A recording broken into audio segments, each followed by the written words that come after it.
right, so we have your name here, Yuhan Photography. Here I notice that the H is not capitalized, so make sure you correct that.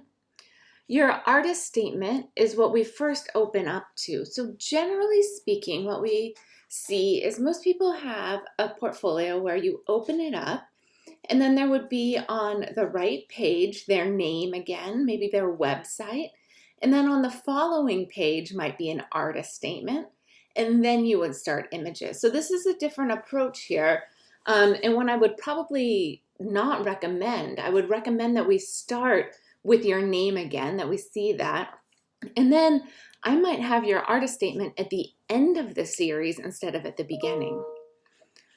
Also, I wrote this as a question for you, but I want to make sure that you're updating your artist statement.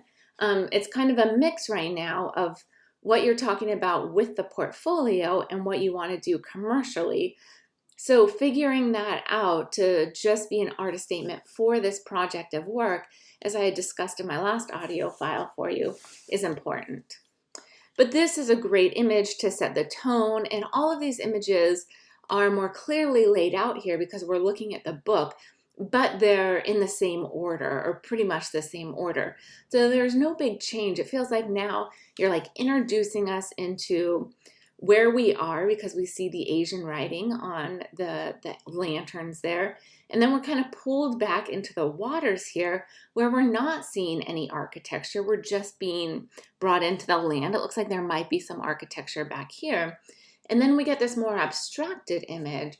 And like I had said before, I think you either need to include more images that are abstracted or show this image as a full image.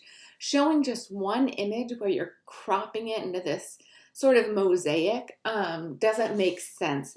You need to choose to include more like this or not include this image.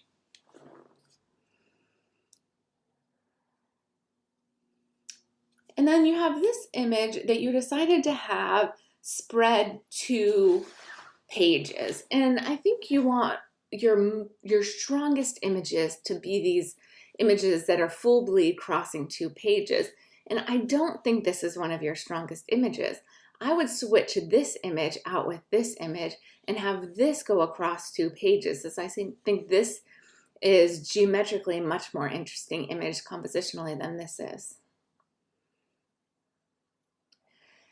And then these two are actually, it's interesting that you paired them together because these are the 2 images that I think stand out. They both stand out as being more modern and not as embedded in place. This is embedded in the place, but you're not embedding me as a subject in the place in the same way. So they just feel very modern. They feel a little bit more removed from inviting me as a viewer into that personal space or the public space, but into the intimacy of this space, I guess. And then a couple of detail shots. I would probably spread those out throughout your series, opposed to having them necessarily next to each other.